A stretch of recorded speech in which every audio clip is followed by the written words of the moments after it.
Oke, semuanya selamat datang kembali di Sunday Live Talk Show. Hari ini Minggu tanggal 2 Oktober 2022. Dan hari ini kita akan berbincang-bincang bersama hambanya Pastor Yosef Tandian dari Asia Evangelical Alliance. Dan beliau juga merupakan hamba Tuhan yang menjadi berkat di Indonesia, dan kita akan berdiskusi dan berbincang-bincang dengan Pastor Yosef pada malam hari ini dengan topik terbuka. Nah, mungkin banyak sekali pertanyaan, maksudnya terbuka itu seperti apa, apakah penting dan lain sebagainya. Nah, kita akan diskusi dan bahas tuntas tentang itu semua malam hari ini. So, tanpa berlama-lama lagi, kita akan masuk ke dalam doa dan masuk ke dalam worship sebelum kita menyambut Pastor Yosef bersama-sama dengan kita pada malam hari ini. Mari kita berdoa. Tuhan Yesus, kami sangat bersyukur, berterima kasih Tuhan, kalau hari ini Engkau boleh mengumpulkan kami Tuhan. Hari ini kami boleh berbincang-bincang kembali Tuhan. Semuanya karena kemurahan-Mu Bapa. Sebentar Tuhan, kalau kami mau menyembah Engkau, kami mau masuk ke dalam hadirat-Mu, kami mau menyenangkan hati-Mu, kiranya Engkau nyata, kiranya Engkau hadir Tuhan. Biarlah Roh Kudus-Mu berbicara dalam hati dan pikiran setiap kami, nyata di dalam rumah-rumah setiap kami, dan biarlah Tuhan kami belajar hal yang baru malam hari ini. Singkapkan apa yang Kau mau singkapkan Bapa. Waktu ini sepenuhnya milik Engkau. Di dalam nama Tuhan Yesus, kami juga memberkati Pastor Yosef Tuhan. Dalam nama Tuhan Yesus Kristus. Dan sudah siap menyembah Tuhan, sama-sama kita katakan amin. Haleluya. Mari kita sembah Dia. Haleluya, haleluya. Thank you Lord. Haleluya. Terima kasih Tuhan. Haleluya. Terima kasih Tuhan.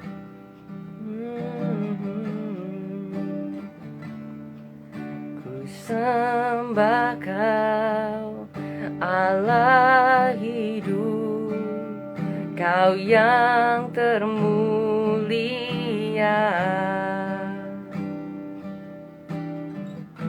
Tiada seperti-Mu Tuhan. Yes Jesus, kami sembah Kau.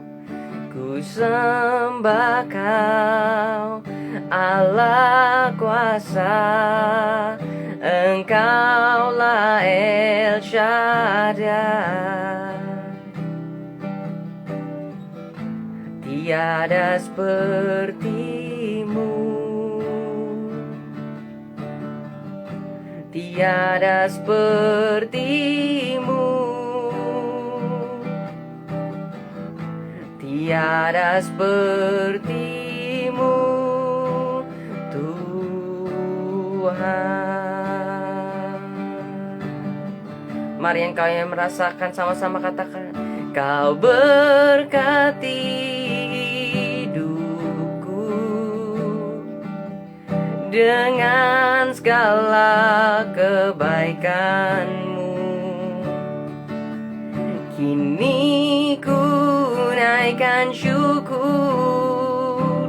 kepadamu Tuhan. Kau berkati hidupku dengan segala kebaikan-Mu. Kini ku naikkan syukur kepadamu Yesus. Kami sembah Engkau Tuhan, ku sembah Kau, Allah kuasa, Kau yang termulia.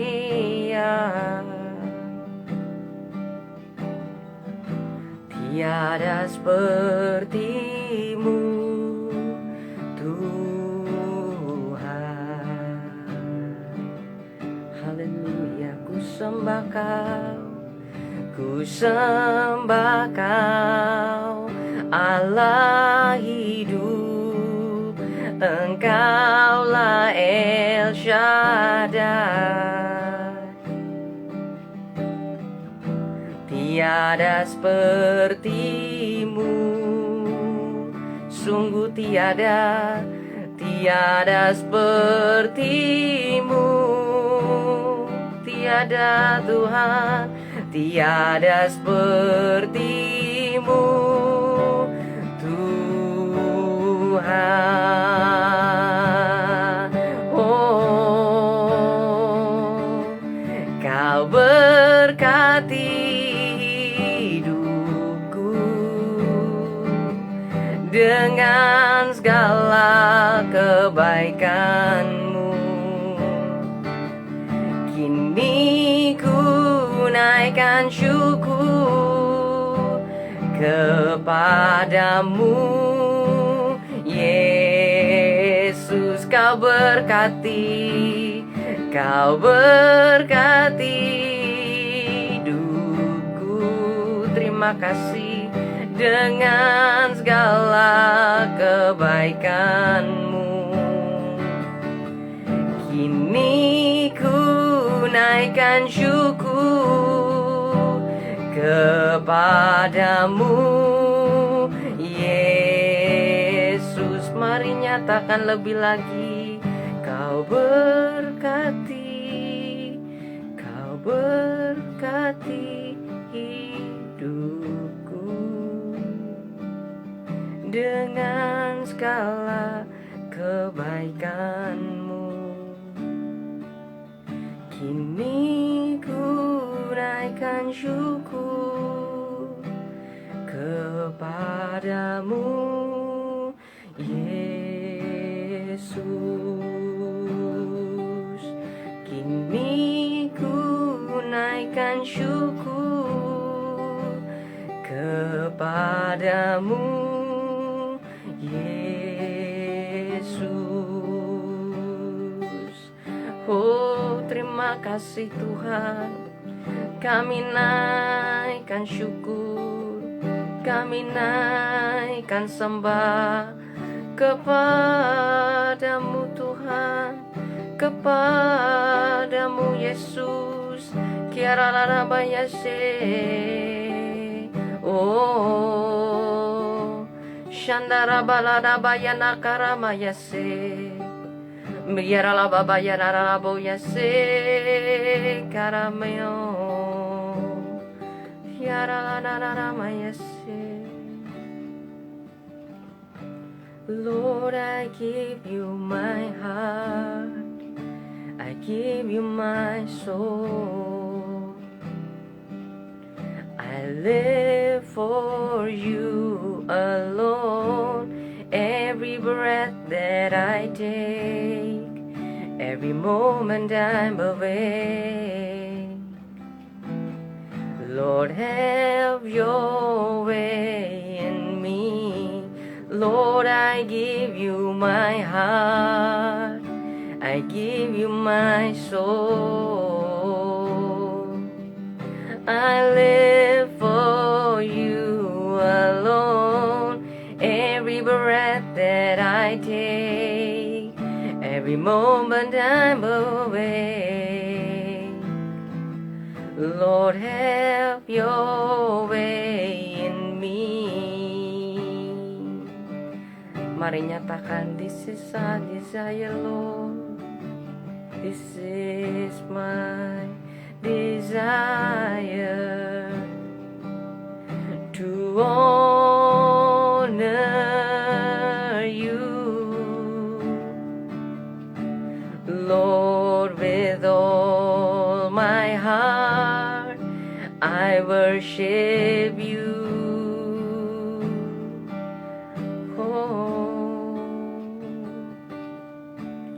All I have within me, I give you praise. All that I adore is in you. Oh, we sing to you, Lord. And Lord, I give you my heart, I give you my soul. I live for you alone. moment I'm away. Lord, have your way in me. Ku berikan hatiku dan jiwaku, semuanya bagimu, semuanya bagimu. Di dalam hidupku, di setiap langkahku, nyatakan jalanmu. Ku berikan hatiku dan jiwaku, ini janji kami, semuanya bagimu. Di dalam hidupku, di setiap waktu, nyatakan jalanmu.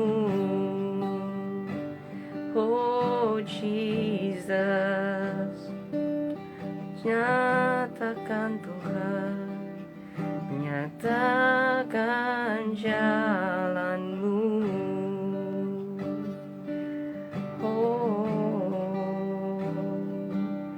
Kiara rabaya rabaya shandara baya rabase. Sharala bara bala bala bala bala baya rabaya shandara rabaya se. Shede karara baya rabata karaba bata karabaya nama karara boya nama karara base. Oh, haleluya.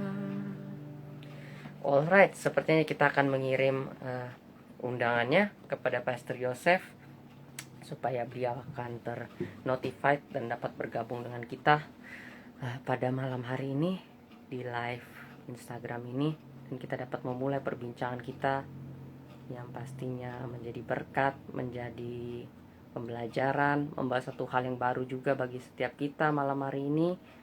Dan ya, so excited.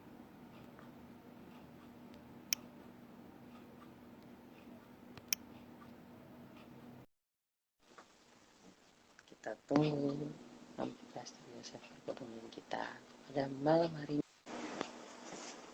Oke. Shalom Pastor. Shalom Raj. Shalom. Wow, sebuah kehormatan sangat luar biasa, kebahagiaan juga yang sangat luar biasa bagi saya kedatangan Pastor pada malam hari ini. So sekali lagi thank you so much Pastor buat waktu dan kebersediaannya. Terima kasih banyak Pastor. Puji Tuhan, sama-sama Raj. Thank you buat invitation-nya untuk live IG bareng. Ya, thank you. So mungkin hari-hari ini sedang sibuk apa nih Pastor? Ya, kesibukan seperti biasa ya, pelayanan, pekerjaan, lagi sibuk dengan keluarga juga pastinya. Wow, oke. Nah kan mungkin aku langsung ke ini ya Pastor. Kan banyak orang nih kenal Pastor nih seorang hamba Tuhan, ya dipakai Tuhan juga dengan luar biasa, bahkan tergabung di organisasi yang luar biasa juga ya, Asia Evangelical juga. Dan aku mau tahu nih Pastor, is it your dream gitu Pastor untuk menjadi seorang hamba Tuhan yang seperti ini pada saat ini gitu Pastor? Wow, pertanyaannya keren banget nih. Ya, jadi aku percaya sebenarnya setiap orang yang dipakai Tuhan itu pasti dipakainya luar biasa ya Raja. Amin. Gak ada orang yang dipakai Tuhan, dipakainya biasa aja, ya kan? Betul. Sebab tergantung siapa yang pakai dong, ya kan? Kalau ada di tangan Tuhan, pasti hidup kita luar biasa. Nah, cuma masalahnya adalah apakah kita sepanjang kehidupan kita tuh membangun kesadaran nggak bahwa kita ada di tangan yang luar biasa dan kita mau dipakai secara luar biasa, gitu. Nah, bagiku kalau ditanya apakah ini mimpi ya, tentunya sebagai orang yang mengenal Tuhan sejak remaja, dulu aku selalu punya impian sih, pengen menjalani sebuah kehidupan tuh yang lebih dari sekedar makan, minum, dan beraktivitas seperti kebanyakan orang ya. Ya pasti impianku itu sih, itu Tuhan mau pakai aku seperti apapun dengan cara apapun. itu terserah Tuhan. Tapi kalau ditanya apakah mimpi dipakai Tuhan, yes, it was my dream. Dan kalau bentuknya apakah seperti sekarang ini, bagiku itu adalah sebuah kasih karunia, mujizat, berkat. Berarti apakah Pastor memang terlahir dari keluarga yang memang udah kenal Tuhan atau bagaimana, Pastor? Aku terlahir dari keluarga Kristen, ya, secara Kristen ya, gitu ya. Tapi kalau aku bisa bilang, apa ya, orang-orang dalam keluargaku ya 50-50 lah ya. Ada yang Kristen yang sungguh-sungguh gitu, tapi juga aku mengalami masa kecil yang cukup banyak pergumulan, banyak trauma, banyak luka gitu. Jadi ya lahir di keluarga Kristen, omaku suka berdoa dulu gitu ya, banyak warisan iman, tapi orang tuaku juga banyak pergumulan lah, ada struggle dalam pernikahan mereka. Wow, aku cukup tertarik sih Pastor pas tadi Pastor bilang banyak trauma, banyak luka dan lain sebagainya. Boleh nggak kalau misalnya keberatan sih nggak usah, tapi kalau nggak keberatan boleh nggak dibagikan mungkin trauma macam apa sih yang pernah dialamin seorang Pastor Yosef ini dalam masa kecilnya? Ya, betul banget. Dari situlah aku berangkat gitu ya.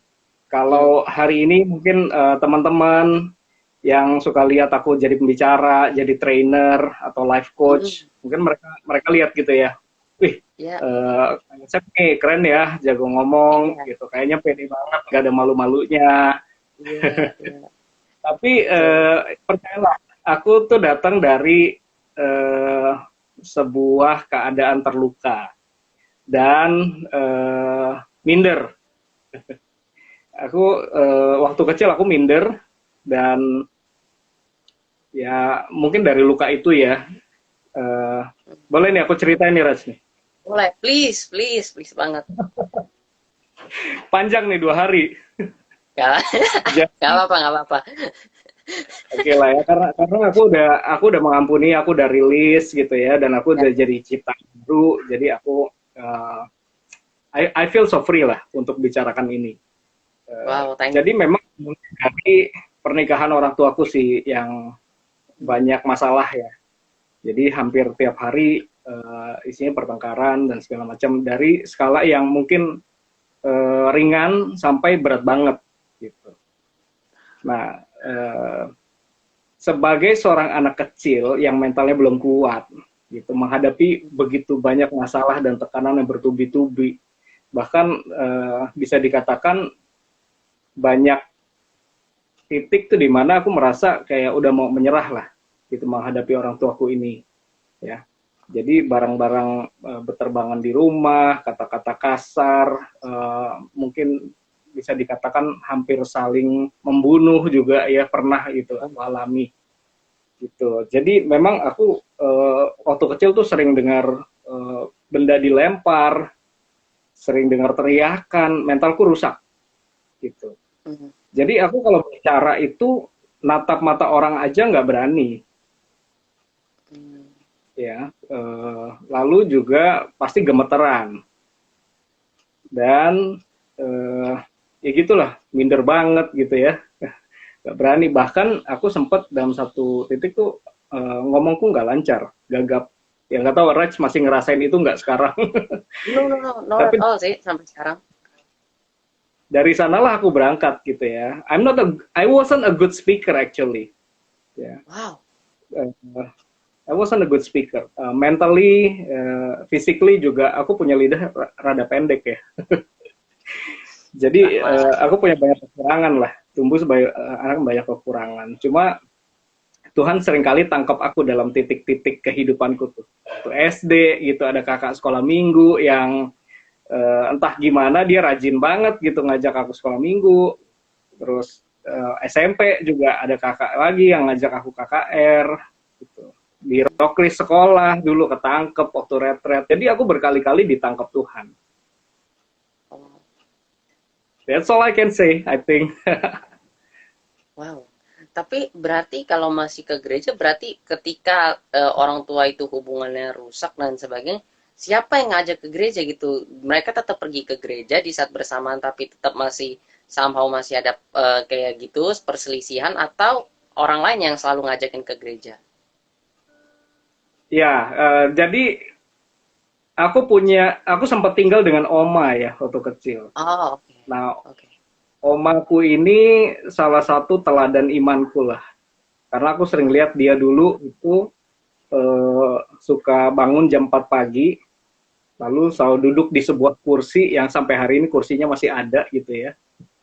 Dia duduk di sana, dia berdoa untuk semua orang dalam keluarganya.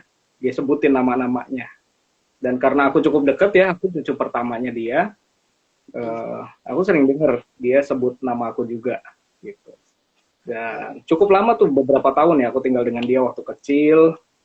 Nah itu jadi warisan iman yang nyata banget buat aku gitu. Jadi Wow. benar banget, orang tuaku banyak problem yang seperti itu. Walaupun mereka juga sesekali masih ajak aku ke gereja, tapi kok kayaknya aku kayak nggak pengen itu ya, bertumbuh di tempat yang sama dengan mereka, karena lebih banyak lukanya gitu, kontraproduktif. Orang akan melihat aku sebagai seorang anak yang juga bermasalah gitu. Nah, jadi teladan imanku yang pertama aku lihat omaku, lalu juga kakak-kakak sekolah minggu. Jadi waktu itu aku tinggal di Bekasi gitu ya, Reg. Terus di komplek tuh suka ada sekolah minggu kan, gereja bikin pos PI gitu, di komplek-komplek gitu. Nah kakak-kakak sekolah minggunya tuh tiap minggu pagi, waktu itu inget, kalau Reg tahu gitu ya, kita minggu pagi kan banyak film yang bagus-bagus ya, kayak Doraemon. Tahu, tahu, tahu. Itu tiba-tiba pas Doraemon tuh muncul tuh kakak-kakak itu muncul ya, ajak aku sekolah minggu, diajak naik sepeda gitu. Wow. Itu jadi Wow. kakak sekolah minggu di komplek itu yang ngajak aku ke sekolah minggu. Begitu juga waktu remaja, ada persekutuan remaja di komplek dari gereja mana gitu. Terus aku diajak persekutuan di sana. Gitu. Nah, ketika Luar menjalani biasa ya. semua itu Jadi kan, nggak terbatas. Di keluarga aku punya masalah, tapi entah gimana dia kirim orang-orang yang bisa bawa aku untuk mendekat sama hatinya Tuhan, kenal Tuhan. wow, benar-benar luar biasa sih. It's really amazing. Tapi mengalami semua itu ya kan kayak sempat ditangkap Tuhan berkali-kali, berkali-kali gitu. Kapan kayak bener-bener finalnya kayak pas remaja itu momennya pas bagaimana, pas sebenar-benar kayak ngalamin tuanya sampai bisa keluar kata-kata kayak aku mau melakukan yang lebih buat Tuhan di tengah situasi yang mungkin pada saat itu belum membaik gitu loh, everything seems still the same, mungkin orang tua masih begitu dan lain sebagainya, tapi kapan itu momen dimana kayak benar-benar oke deh, mulai hari ini terserah apapun itu, kayak ya udah aku mau beri yang terbaik. Hmm. Ini pertanyaan menarik banget, Raj. Jadi kebanyakan orang expect tuh kita punya satu titik ya, di mana kita Hmm. berjumpa sama Tuhan, yakin gitu. Hmm. Ya, seringkali orang bilang sebagai lahir baru lah. Air baru Nah kalau ya, ya. bilang tuh momen perjumpaanku dengan Tuhan ada beberapa titik. Oh. So itu sejarahnya. Yang pertama kelas 6 SD, entah gimana tuh aku mulai ketemu sebuah Alkitab di rumah. Ya dari kecil sih tahu Alkitab. Ya, dia udah diajar doa bapak kami di sekolah juga kan ada kan. Iya, iya, iya. Tapi itu pas kelas 6 SD, ketika hidupku lagi merasa kayaknya sebel banget sama orang tua gitu ya. Terus buka satu Alkitab di rumah. Itu Alkitabnya gede, punya bokap sih. Jadi pas aku buka, aku mulai baca dari Kejadian sampai Wahyu. Gitu. Dalam waktu berapa lama ya? Jadi selama dari kelas 6 SD sampai SMP, kelas 3 selesai, itu aku selesai 3 kali baca Alkitab. That was encounter with God. Itu perjumpaanku dengan Tuhan. Lalu aku ngerasa kayak mulai kenal Tuhan secara pribadi. Oh Tuhan tuh seperti ini gitu ya. Sebagian mengkonfirmasi yang aku pelajari di sekolah minggu, tapi di sisi lain juga ada sisi-sisi Tuhan yang aku mulai kenal di situ. Dan bener Raj bilang tadi, masalah dalam keluarga still not ending at that time, ya. Nggak selesai gitu, dan kita kenal Tuhan terus masalah beres, nggak juga. Gitu. Nggak bakal, nggak mungkin. Kan makin parah ya waktu SMP aku sampai akhirnya mau masuk SMA tinggal sama oma lagi gitu. Karena aku sempat traumatik juga di situ. Nah, waktu itu ada kakak yang ngajakin aku KKR gitu di Jakarta tuh beberapa kali. Itu mas second encounter with God. Dan yang ketiga di retret SMA. Retret SMA itu aku benar-benar lumer dan saat itu aku menyerahkan hidup untuk Tuhan. Gitu. Dan di SMA itu, momen itu pas udah benar-benar lumer menyerahkan hidup buat Tuhan, apa balik lagi lihat the reality gitu, semuanya mungkin masih sama, sempat kayak kesel lagi, benci lagi, atau kayak udah bener-bener kayak merelakan aja gitu, ya apa yang terjadi ya let it happen gitu. Iya, yeah. Balik realita ngelihat keadaan gitu ya. Aku tuh setelah kenal Tuhan, aku mulai ini ya sampai beberapa kali undang konselor gitu. Ada undang hamba Tuhan ke rumah gitu, ketemu orang tuaku. Terus aku mulai bangun tengah malam, doain mereka, urapi mereka gitu ya. Mereka lagi tidur, nggak tahu. Aku urapi gitu, aku doain. But you know the reality? Situation didn't change. Keadaan nggak berubah gitu ya. Tapi sekarang kalau aku lihat ke belakang, hatiku sih yang berubah. Aku yang berubah. Makin lama kayaknya aku makin kenal Tuhan, aku makin kuat, dan aku makin lama makin bisa melihat bahwa dunia tanpa Tuhan tuh ini ya, nggak ada artinya ya. Hidup yang dijalani tanpa Tuhan, itu isinya cuma kesia-siaan belaka. Apapun gitu. Di dalam keluarga, atau sebagai remaja, atau karir, kalau segala sesuatu dijalani tanpa Tuhan, itu hanya akan berakhir dengan sia-sia sih. Itu yang aku pelajari. Gitu. Kecewa nggak? Sempat beberapa kali kecewa gitu ya. Udah nangis di KKR, lumer-lumer segala macam, beberapa kali kecewa juga. Gitu. Ya, mau tinggalin Tuhan. Bukan dalam artian gimana ya? Aku pengen berhenti berdoa aja gitu. Pengen berhenti ngomong sama Tuhan aja. Pengen berhenti baca Alkitab aja. Nah, kayaknya sama aja. Tapi selalu jadi aku punya salah satu ayat tuh yang ngingetin aku terus. Yeremia 19 gitu ya. Jadi waktu itu Nabi Yeremia kan seorang nabi yang khotbah buat bangsa Israel ya, suruh bertobat. Nah, selama 10 tahun tuh nggak ada yang bertobat. Sampai Nabi Yeremia pahit banget hatinya. Dan dia bilang gini, seringkali aku berpikir aku mau berhenti aja ngomong buat nama Tuhan. Ya, nggak mau sampaikan firman-Nya lagi. Tapi setiap kali aku memikirkan itu, seperti ada nyala api di dalam diriku yang terus menyala-nyala. Itu persis apa yang kurasakan, Rats.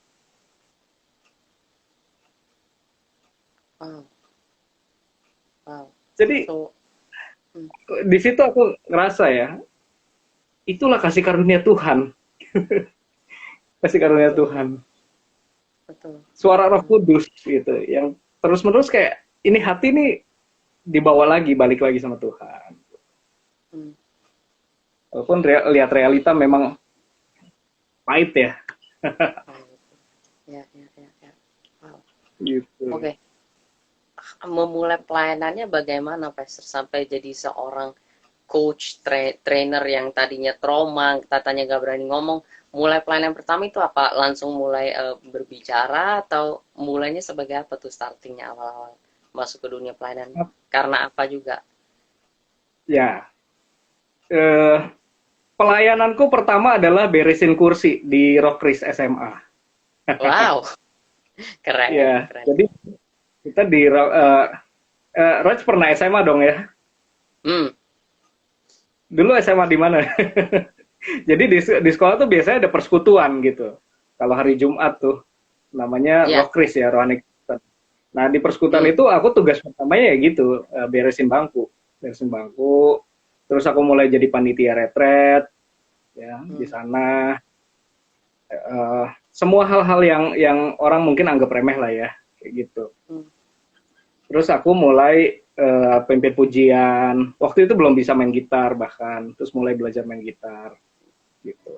Terus aku mulai rintis waktu itu bareng-bareng sama teman-teman sama kakak-kakak rintis persekutuan siswa di Jakarta Timur gitu. Oh, Pelan-pelan nih yang tadinya minder, pelan-pelan akhirnya mulai keluar dari kotak ya, karena terpaksa mau nggak mau mesti ngomong di situ, mimpin rapat dan segala macam gitu. Jadi titiknya mulai dari situ.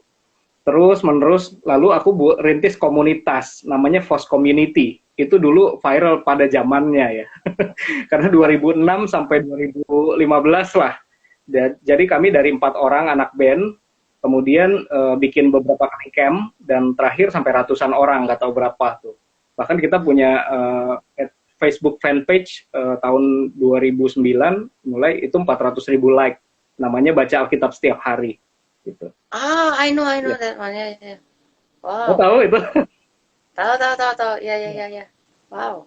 Itu zaman Facebook. Ya, you can imagine that gitu. Wow.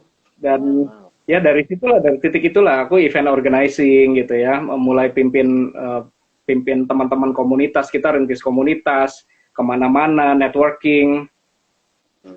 Kalau inget, aduh, ini live IG sama Raj nih mengingatkan aku sama momen itu sih. Gitu. Waktu itu bayangin ya Raj, aku baru kuliah tuh, baru mulai kuliah. Uang jajan setiap hari 20.000 itu habis buat ongkos dan paling sisa 5.000. Terus kita pakai buat pelayan. Kita kumpulin bikin buletin, terus ya beli kuota segala kayak gitu. Jadi mulai dari titik itu, Raj. Tapi setelah itu juga aku ngalamin yang namanya quarter life crisis tuh. Antara mau kerja atau mau ngelanjutin nih komunitas. Ya, mungkin kalau rintis komunitas itu kan dalam tanda kutip sangat tidak memberikan jaminan ya untuk secara finansial dan segala macam. Of course. Iya. Yeah.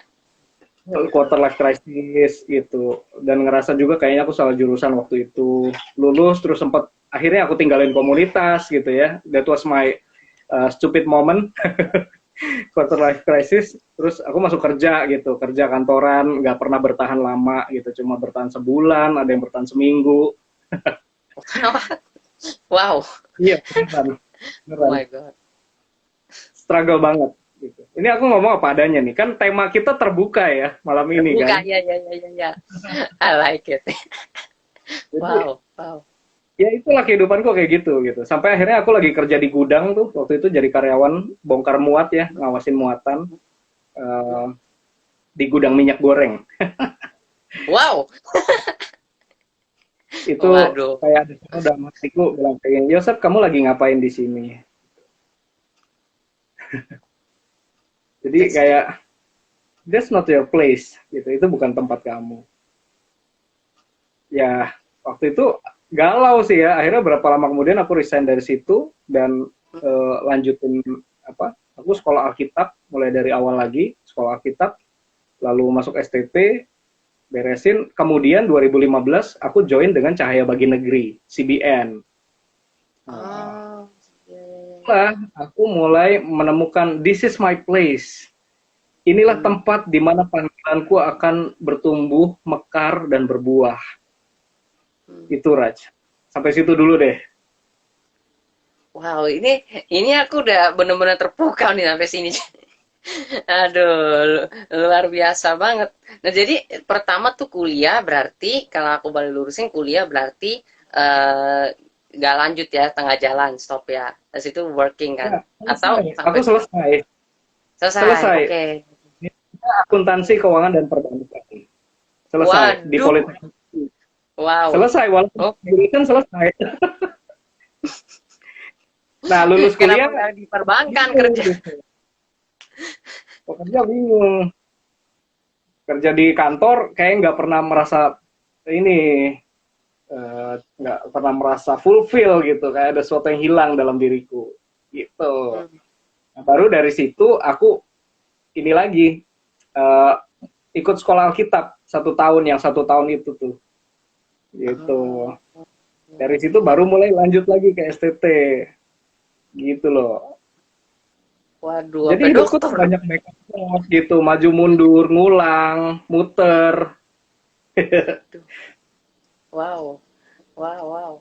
Oke, lanjut dari CBN sampai masuk menjadi Asia Evangelical Alliance, itu bagaimana ceritanya itu Pastor sampai bisa masuk ke organisasi yang gede itu? Kan kalau nggak salah ada World Evangelical Alliance juga kan, kalau aku nggak salah ya, ada ininya kan, Betul, gua ya kalau aku nggak betul. salah. How sampai bisa masuk situ tuh, gimana caranya, gimana ceritanya? Ya, jadi itu tidak terlepas sih dari para mentorku ya waktu di CBN. Thanks to Pak Mark McClendon, Res pasti Ah, tahu ya. tahu dong. Jadi aku Ya, ya. sekitar 3 tahun lah di mentor sama Pastor Mark ya, jalan bareng dia keliling gitu di Indonesia Network, Hmm. segala macam gitu. Salah satu yang akhirnya aku dikenalin sama anak bersinar bahasa gemilang atau the 414 Window Movement. Oh. Nah, di situ aku kenal sama Dr. Bambang Budianto, Pak Bambang lah gitu. Dulu Pak Bambang Budianto ini dia Vice President Compassion Internasional gitu ya. Terus beliau juga steering committee 414 Window Global. Hanya kenal gitu aja awalnya gitu. Hmm, hmm. Lalu pas di CBN, singkat cerita, aku resign dari CBN karena sakit waktu itu. Aku sakit, Raj, kena diabetes waktu itu. Terus bengkak Hah? jantung. Iya. Udah pelayanan tetap bisa sakit ya guys. Jadi ingat, udah pelayanan juga Ah, nggak berarti anti sakit, tetap bisa sakit. Tuh buktinya ya. nah, Jadi ini nyambung nih dengan kenapa akhirnya aku pilih jalur life coach. Tunggu ya tanggal ah, mainnya. boleh lanjut lanjut. Jadi aku menghidupi panggilan waktu itu. Tapi secara Hmm. mental, aku tuh bawa banyak koper, eh, bawa banyak koper gitu ya, koper dari mental brokenness yang belum kelar gitu. Oh. Bentuknya apa? Bentuknya ya ternyata aku tuh nggak punya boundaries, nggak punya batasan. Aku yes man, kerja pagi, siang, sore, malam gitu. Oh, kayak workaholic ya. Akhirnya, iya, ambruk sih, ambruk. Dan kesehatan struggle, family juga struggle gitu. Itu waktu di CBN. Gitu. Bukan salah CBN-nya, akunya. Iya, iya. Akunya nggak bisa bantu batasan. Lalu akhirnya aku resign dari situ, sakit. Akhirnya aku lanjut di networknya ABBG itu, 414 Window Indonesia. Hmm. Uh, 2020, 2020 pandemi kan ya. Jadi waktu Mm-mm. itu aku udah mulai di network, jadi pembicara, ngajar gitu. Terus gabung juga sama sama sebuah yayasan namanya Puzzle of Life. Kita banyak melayani di bidang training, konseling dan coaching remaja, ya khususnya remaja ya. Gitu. Iya, iya. Wah. Lalu kemudian tahun 2020 awal berasa kayak hidup berhenti ya. Karena waktu itu kan tiba-tiba pandemi, semua project hilang, semua Bener. kerjaan kayak hilang, Hmm. kayak kapal tiba-tiba dihempas badai, terus kita mesti buang muatan, ya. Anakku lesnya aku berhentiin, hampir nggak bisa bayar beberapa cicilan, struggle lah. Mungkin sama dengan beberapa Ah, teman-teman yang ada di sini. Gitu. betul, betul. Lalu Ya. kemudian aku ikut sesi life coach, gitu. Aku Hmm. di coach. Dan waktu sesi coaching itu salah satu yang aku pelajari adalah bagaimana aku mengenali diriku sendiri, mengenali pikiran, perasaan, ya, mengenali bahkan the shadow kita, negative core beliefs gitu, diajak untuk melihat seperti itu ke dalam diri sendiri. Nah, aku menemukan bahwa ternyata luka-luka masa kecilku itu membuat aku jadi seorang yang people pleaser, approval addiction, perfectionism, dan tidak punya boundaries. Oh, perfeksionisme bisa dibuat dari situ juga ya asalnya ya. Wow. Iya, karena waktu kecil kamu bayangin, aku tuh jadi kayak pemadam kebakaran di rumah. Ya, orang Iya tua sih. berantem Iya. hebat, aku kayak jadi juru damai, kejepit di tengah-tengah itu kan, jadi pemadam kebakaran. Nah Hmm. itu kebawa sampai aku kerja pelayanan. Wow. Wow. Luar biasa. Sampai berlanjut pandemi. Nah, jadi setelah life coach itu, aku ngerasa rute kehidupanku mulai berubah. Aku mulai mengenali diriku ya. Jadi semua ilmu yang dulu aku pelajari di sekolah teologi, itu baru mendaratnya di situ, Raj. Jujur aja. Karena gini, Oke. Iya, betul, eh, betul. kita selalu mendengar firman yang berkata, kasihilah Tuhan Allahmu dengan segenap hatimu, segenap Benar, jiwamu, segenap akal budimu. Benar ya? benar, benar. Pertanyaannya, bagaimana caramu berpikir? Apa yang ada dalam pikiranmu? Apa yang ada dalam perasaanmu? Bagaimana caramu merasa? Ya kan? Wow, betul. Bagaimana kita mau memberikan segenap sama Tuhan kalau kita nggak kenal diri kita sendiri?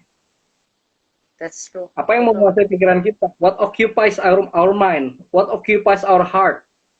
Ya, ya, ya, ya, ya. Ya kan? Pertanyaan Betul. kedua, ya, kasihlah sesamamu manusia seperti dirimu sendiri. Pertanyaannya adalah, how do you love yourself? Sebagai referensi kamu mengasihi sesamamu. Caramu mengasihi dirimu sendiri seperti apa? Apa yang kau lakukan? Kegiatan apa 24 jam dalam sehari yang menunjukkan bahwa kamu mengasihi dirimu secara sehat? Dan kamu bisa mengasihi orang lain secara sehat. Ya kan? Benar sih. Betul. Oh, hai. Dan ternyata selama ini aku melayani sampai sakit itu merasa memberikan yang terbaik sama Tuhan. Merasa Ah, memberikan yang terbaik ah, sama Tuhan. Tapi sebenarnya itu adalah dampak dari luka-lukaku yang dulu yang gak beres gitu. Sehingga akhirnya pelayanan itu tidak menjadi sebuah berkat ya untuk kehidupan kita. Bahkan keluarga kita sendiri bisa jadi nggak ngerasain berkat dari pelayanan kita.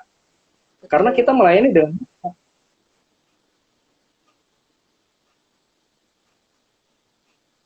gitu. Akhirnya aku mulai tekuni dunia life coach, mulai ambil sertifikasi, dan itu mujizat sih. Jadi tahun 2021 ketika aku hopeless juga ya soal pekerjaan, Hmm. jadi Dr. Bambang Budianto yang tadi aku jelaskan tadi, beliau Mm-mm. sudah jadi General Sekretarinya Asia Evangelical Alliance. Ah, Dan pada saat itu, beliau sedang cari Capacity Development Coordinator. hmm. Entahlah bagaimana siapa yang mereferensikan aku dikontak untuk ikut tes di sana, interview, and here I am. Wow, wow, wow. Aku benar-benar nggak bisa ngomong nih, benar-benar luar biasa sekali nih. Uh, wow. Jadi kalau Apa? kalau di posisi sekarang di ayah sih nggak nyangka sih, itu semua cuma berkat Tuhan aja. Of course, ya, ya, ya. Wow. Berarti melewati semua ini, you learn that being terbuka itu adalah hal yang sangat penting berarti di dalam kehidupan sampai-sampai Pastor bisa berani cerita semua ini, bahkan mungkin di setiap sharing-sharing dan juga dalam mengajar gitu. Berarti menurut Pastor ini keterbukaan itu hal yang penting dong.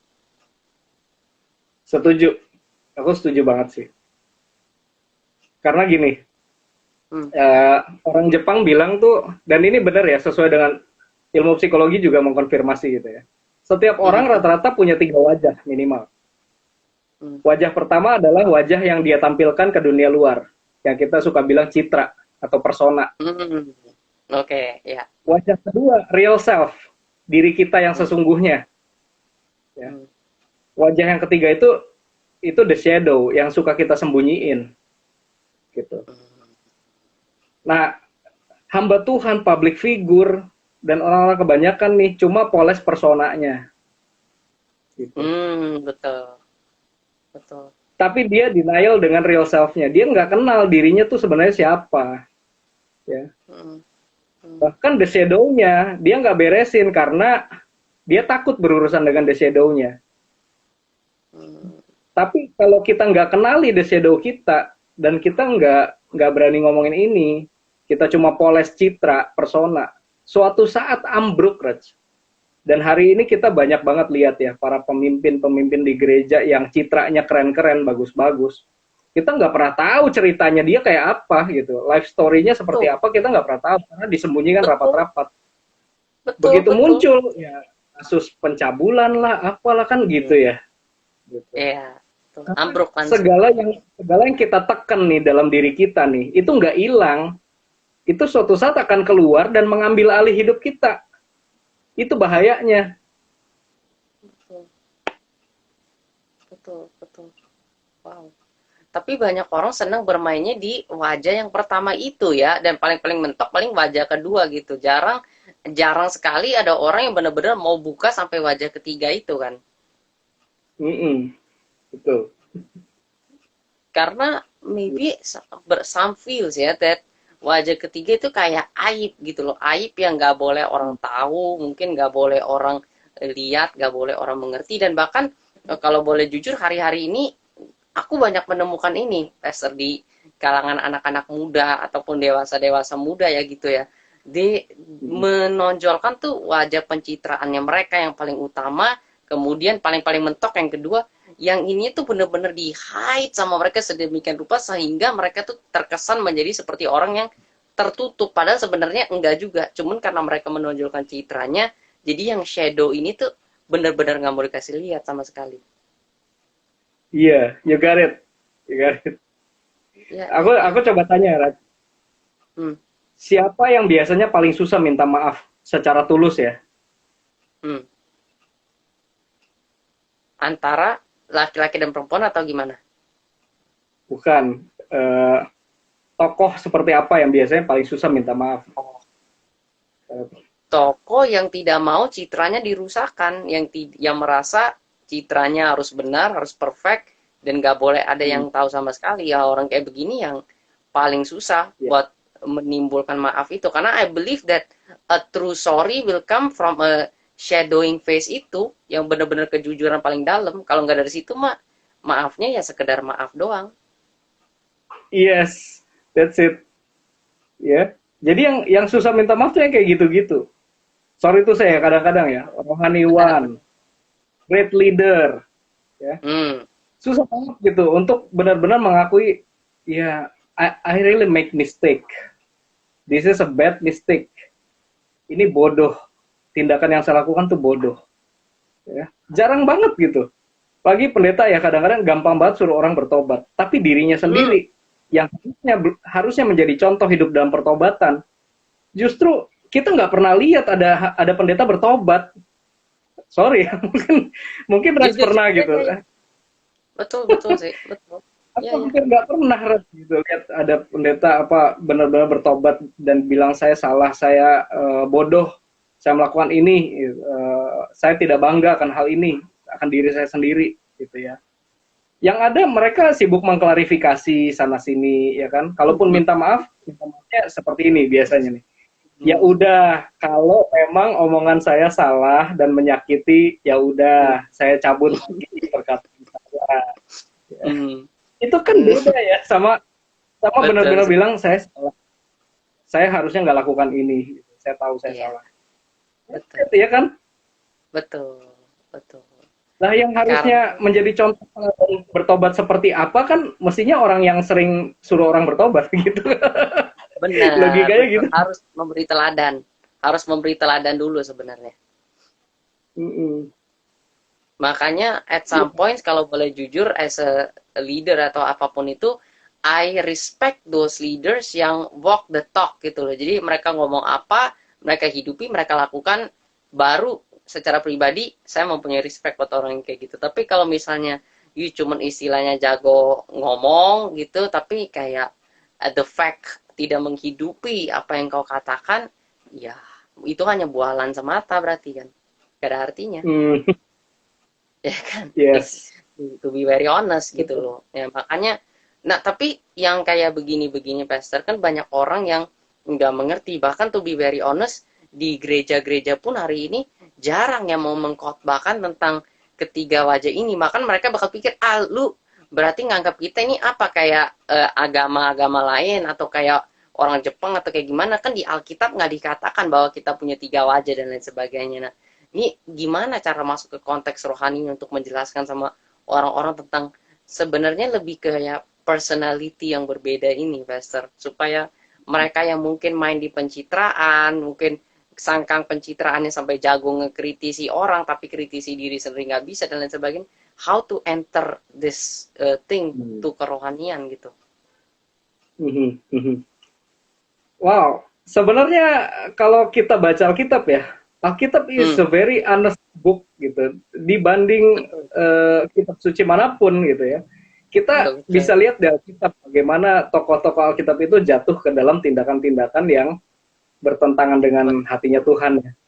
Betul. Ya. Sebutinlah gitu, Lot, ya, Abraham, Daud, Musa, ya, Musa teledor dengan kata-katanya, Abraham ngambil istri lagi atas saran istrinya. Itu kan itu gimana ya, kalau orang bilang jangan bilang nabi bodoh ya, tapi memang secara jujur Alkitab membuka gitu bahwa mereka pun juga mengalami itu ya. Daud, kita tahulah ceritanya Daud ya, Raja Daud. Betul. Ya. Terus Rasul Paulus katakan begini, aku ingin melakukan yang baik, tetapi setiap kali aku ingin melakukan apa yang baik, seperti ada hukum dalam diriku yang bertentangan gitu, yang membuat aku akhirnya setiap kali tidak melakukan apa yang kukehendaki. Dan dalam hal itu Paulus jujur banget, bener gak? Bener dong, it's very honest loh.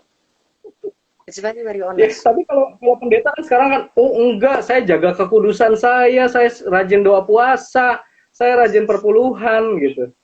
Aduh. Well, oke, nggak pernah cerita pergumulanmu seperti apa dan bagaimana kamu bisa lolos dari itu. How did you cope with that, gitu kan? Sementara jemaat tuh lagi bergumul dengan hal-hal yang seperti itu, realita kehidupannya, gitu. Betul. Di kantor, misalnya, saya disuruh bikin laporan keuangan nih, Pastor, gimana, gitu kan? Seringkali kan kalau hamba Tuhan, pokoknya nggak boleh, Tuhan nggak mau kayak gitu. Kamu harus jaga kekudusan. Well, aku yakin sebagai Kristen kita udah tahu gitu ya, bahwa Tuhan tidak suka itu. But the question is how? How? Iya. How-nya itu yang nggak terjawab seringkali. Ya. Dan menurut Raj, kenapa dari tadi aku ceritain itu ya, proses dari aku kecil, up and down-nya aku gitu. Apa kaitannya sih dengan keterbukaan? Karena begini, itu contohnya aku kita deal dengan keterbukaan itu how to-nya sebenarnya dari tadi itu. That already answers it sebenarnya. Iya, aku bisa katakan begini, Raj. Mungkin kalau kita hamba Tuhan mengkhotbahkan tentang percepatan gitu ya, kecepatan. Well, sometimes I feel like Tuhan tidak membawa aku cepat-cepat.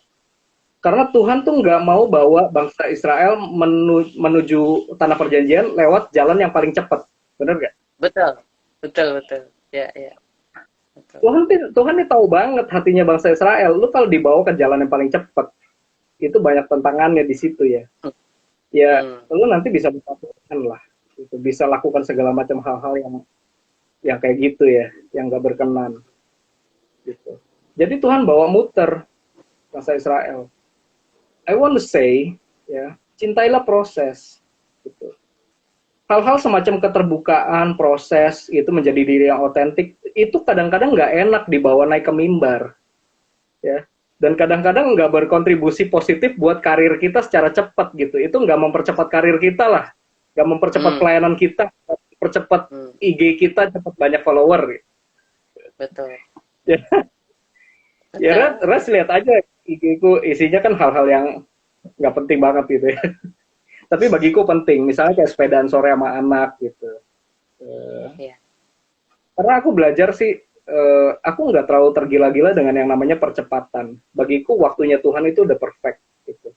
Bagiku menjalani proses dengan terbuka dan menjadi diri yang otentik itu lebih penting. Benar gitu. Sih. Wow, exactly. Mungkin satu pertanyaan terakhir deh, Pastor, sebelum kita doa dan tutup live malam hari ini. Ada nggak sih pesan-pesan terakhir yang pesan-pesan khusus gitu yang Pastor ingin sampaikan kepada mungkin siapapun lah, entah itu generasi muda siapapun itu yang masih suka hidup di dalam yang pencitraan itu tadi, tertutup dan tidak mau terbuka, karena ketika mereka terbuka ya itu tadi merasa ketakutan dan lain sebagainya gitu. Iya, cepat atau lambat kita masih deal ya dengan keseluruhan diri kita, baik itu yang enak maupun tidak. Gitu. Jadi terbuka itu bukan berarti kita bikin postingan cakep-cakep di Instagram gitu, ya boleh aja. Cuma kan itu cuma sebagian terbuka membuka citra, membuka persona gitu. Hmm. Tapi begini, jadilah otentik. Dan mesti tahu jadi otentik itu apa. Jadi otentik itu kita sering dengar kan ya gitu, bahkan anak-anak di generasi kita, jadilah otentik gitu. Betul, betul. Ya. Semua orang pengen jadi otentik, tapi nggak semua orang benar-benar pengen kenal dirinya. Karena apa? Waktu kita benar-benar kenal diri kita, kamu itu akan berhadapan, kita itu akan berhadapan dengan sisi-sisi gelap dari diri kita. Aku pernah sharing ini ya, aku ingat aku pernah sharing ini di sebuah gereja, dan hamba Tuhannya nggak suka. jadi dia nggak suka apa ya, aku kasih tahu begini, bahwa setiap kita tuh punya the shadow, kita semua punya dark moment dalam hidup kita, momen-momen kejatuhan gitu ya. Ya, aku mau tanya kalau mau dibuka gitu sama setiap hamba Tuhan, mungkin yang bergumul dengan dosa seks, pornografi dan segala macam gitu ya. Itu ketika kita mengenal diri kita akan ketemu dengan hal-hal seperti itu dalam diri kita, kecenderungan-kecenderungan itu. Ya, kalau kita ngikutin berita, baru saja kemarin salah satu uskup yang dikagumi gitu ya, yang mendapat Nobel perdamaian loh, dunia, selama bertahun-tahun dia melakukan pencabulan terhadap ya itulah ya, para apa namanya, calon-calon hamba Tuhan gitu. Nah itu karena dia nggak mau jujur dengan dirinya, dia nggak mau deal dengan dirinya. Nah ketika kita mau jadi otentik, kita mesti benar-benar kenali diri kita. Aset kita apa, liabilities kita apa. Jangan cuma asetnya doang gitu yang dikenali, tapi liabilitiesnya mesti diterima juga. Ya. Sadar bahwa kita ini tidak perfect. Ya. Ada orang bilang kayak gini, don't be others, be yourself, but be the best version of you. Ya, sering ya dengar kayak gitu. Sering banget. Tapi pertanyaan, but the real question is, who are you?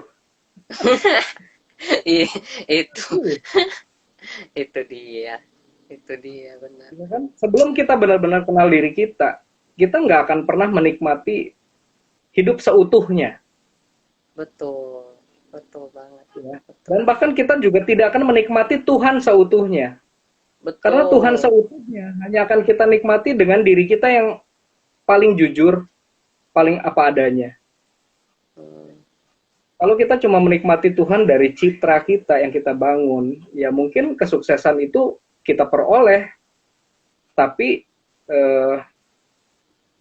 yang ngeri tuh gini, Raj, kalau Tuhan udah biarin kita menikmati kesuksesan itu, karena kita bangun citra, padahal sebenarnya kita nggak pernah libatin dia loh. Kenapa kita nggak pernah libatin dia? Ya karena kita nggak pernah ngerasa rapuh lagi. Kita sudah merasa terlalu kuat dengan citra kita. Bagiku, dulu aku berpikirnya jadi Kristen tuh lama-lama akan jadi makin tangguh, kebal dosa, tidak bisa jatuh. Tapi sekarang aku melihat jadi Kristen itu makin lama ikut Tuhan, kita akan makin menyadari betapa rapuhnya diri kita, betapa kita butuh anugerah Tuhan, betapa kita butuh komunitas di sekitar kita, betapa kita butuh mentor, karena it's a lifetime journey. Ya. Dan nanti kesempurnaan itu datangnya waktu kita dilikuidasi nih. Banknya dilikuidasi. Artinya apa? Tuhan Yesus datang atau kita mati gitu. Benar, itulah titik. Benar. Right. Iya kan? Betul, ya. Tapi sekarang kita ini work in progress. Jadi be open lah. Be open. Wow. Ya. Itu pesanku sih. Wow. Aku benar-benar respect, benar-benar salute, sama benar-benar dari lubuk hati yang aku paling dalam, a big thank you banget, Pastor, buat semua sharingnya, semua kesaksiannya, semua pembicaraan yang terbuka ini tanpa ditutup-tutupi sama sekali. I really respect and honor. Thank you so much sekali lagi. Dan aku berdoa yang terbaik selalu untuk Pastor dan keluarga. Dan maybe ya kita lihat bagaimana ke depannya, tapi hope bisa pelayanan bareng lagi. And I'm really so honored bisa kedatangan Pastor malam hari ini. Mungkin teman-teman semua sebelum aku doa dan kita tutup live malam hari ini, aku cuma sampai 3 hal aja sih yang aku dapat ya malam hari ini. Dan mungkin bisa kita ingat dan kita renungkan terus-menerus dalam kehidupan kita. Yang pertama, Tuhan tidak pernah menjadikan kita pribadi yang tertutup atau pribadi yang bersembunyi di balik citra diri kita. Citra diri ada, itu hanya berkat dan karunia dari Tuhan. Bukan menjadi satu tempat untuk kita menyembunyikan diri kita dan bermain-main untuk mempercakap atau memperindah citra diri itu tersebut hari demi hari. Dan yang kedua, Tuhan mencari pribadi-pribadi yang mengenali dirinya sendiri.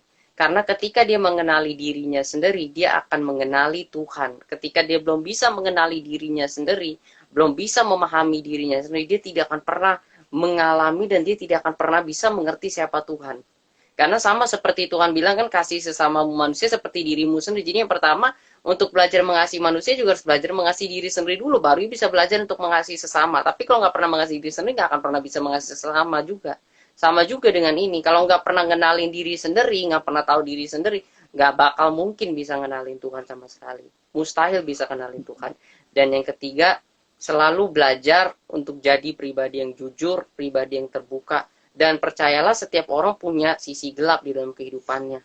Mungkin kalau teman-teman merasa bahwa teman-teman bisa menutupinya, oke, hari ini, besok, oke. Tapi at one point of your life, there will be a day di mana engkau harus jujur sendiri, entah itu sesama dirimu, sama keluargamu, atau sama orang-orang yang kau kasihi. Jadi daripada semuanya terlambat dan semua terbuka dengan cara yang tidak enak, it's better kalau engkau punya komunitas, kalau engkau punya mentor, mungkin engkau bisa terbuka dan sharing, sehingga engkau bisa didoakan dan engkau bisa mempunyai kemampuan untuk memberitakannya, dan your failure can become a great testimony to a people, sehingga itu bisa menjadi the living Bible, di mana orang-orang bisa melihat Kristus melalui kisah hidupmu. Sama seperti kisah hidup Pastor Joseph tadi, yang menjadi kesaksian hidup, sehingga orang-orang bisa melihat bagaimana perjalanan Pastor Joseph yang disertai oleh Tuhan Yesus dari waktu SD, SMP, SMA, bekerja, kuliah, dan lain sebagainya, bahkan sampai detik ini. Dan itu menjadi the great Bible, menjadi the real story gitu, bagaimana cara Tuhan bekerja. Jadi daripada menyembunyikannya, try to be open, try to be honest, dan biar Tuhan yang memberikan engkau kemampuan. Bukan dari dirimu sendiri, karena kalau pakai dirimu pasti gagal. Minta tolong Tuhan dan belajar untuk terbuka. Mari teman-teman kita bersatu di dalam doa. Tuhan, terima kasih banyak Tuhan. Kami tahu Tuhan, setiap sharing, setiap pembicaraan itu bukan dari diri kami, tapi berasal dari Engkau. Dan kami sangat bersyukur Tuhan untuk setiap perkataan yang telah kami diskusikan Tuhan. Kami bersyukur untuk setiap pembelajaran yang kami dapat. Tuhan, hamba secara khusus mau berdoa untuk Pastor Joseph Tuhan. Kiranya Engkau memberkati hamba-Mu ini dengan berkat yang berlimpah-limpah Bapa. Kemanapun ia bekerja, melayani, apapun yang dia lakukan Tuhan. Tangan-Mu selalu menyertai, melindungi, membimbing, menuntun, dan selalu menjaga dia Bapa. Biarlah Tuhan Engkau yang selalu mengurapi dia dengan hikmat yang baru Tuhan, dengan kebijaksanaan yang baru Tuhan, dengan ide-ide yang baru Tuhan. Biarlah melalui setiap sharingnya, setiap kisah hidup yang dia bagikan Tuhan, umat-umat-Mu dapat melihat Engkau Bapa, dapat merasakan Engkau dan dapat mengerti Tuhan tentang menjadi terbuka dan memahami dirinya sendiri Bapa. Kau urapi profesinya Tuhan, Kau urapi apapun yang dia lakukan Tuhan. Biarlah melalui kehidupannya Tuhan, nama-Mu selalu dipermuliakan, ditinggikan Tuhan. Kami memberkati anak-anaknya, kami memberkati istrinya, kami memberkati keluarganya Bapa. Kiranya damai, sejahtera, sukacita Allah, kasih karunia, kasih anugerah mengalir Tuhan dengan sempurna atas keluarga Pastor Joseph Tuhan. Biarlah perlindungan-Mu juga selalu sempurna atas keluarga besarnya Tuhan. Kemanapun Tuhan mereka berada Bapa, mereka melangkah Tuhan, Engkau yang selalu menjagai, membimbing, dan menuntun mereka Bapa. Tuhan, kami juga berdoa untuk setiap pribadi yang hadir Bapa. Kami tidak tahu masalah yang mereka hadapi, pergumulan yang mereka hadapi, tapi kami minta agar Engkau memberikan mereka kemampuan untuk berkata jujur Tuhan, kemampuan untuk terbuka Bapa, kemampuan untuk menjadi diri mereka sendiri Tuhan, bukan untuk hidup di dalam pencitraannya Bapa. Berikan mereka kemampuan, berikan hikmat, berikan kebijaksanaan Tuhan dalam mereka bertindak Bapa. Tuhan, Engkau yang tutup bungkus setiap mereka dengan kuasa darah-Mu Tuhan, sehingga tidak ada lagi Tuhan orang-orang Kristen yang memakai topeng Bapa. Biarlah muncul Tuhan orang-orang Kristen yang siap siap membuka topengnya Tuhan, menjadi pribadi-pribadi yang betul-betul nyata dan otentik tanpa menyembunyikan sisi gelap kehidupannya Bapak, sehingga orang-orang dapat merasakan Engkau dan dapat melihat Engkau di dalam setiap kehidupan saudara-saudara seiman kami Bapak. Terima kasih Bapak. Tuhan Yesus, kami telah usai malam hari ini, tapi kami tahu Engkau tidak pernah selesai dalam kehidupan setiap kami. Karena itu terus berkarya, terus beracara, dan terus sertai kami Tuhan. Sebab tanpa Engkau dan tanpa kasih karunia-Mu, kami bukan apa-apa. Terima kasih Tuhan Yesus, terima kasih Bapa, terima kasih Roh Kudus. Hanya dalam nama-Mu kami menyerahkan kehidupan setiap kami. Dalam nama Tuhan Yesus Kristus, kita semua yang percaya dan sudah diberkati sama-sama kita katakan. Amin. Amin, amin. Thank you so much, Pastor, sekali lagi. God bless you always. Dan aku pamit undur diri, teman-teman. Thank you. I'm blessed to know you. Thank you semuanya. Stay safe and stay healthy. God bless you all and bye-bye. Bye, God bless everyone.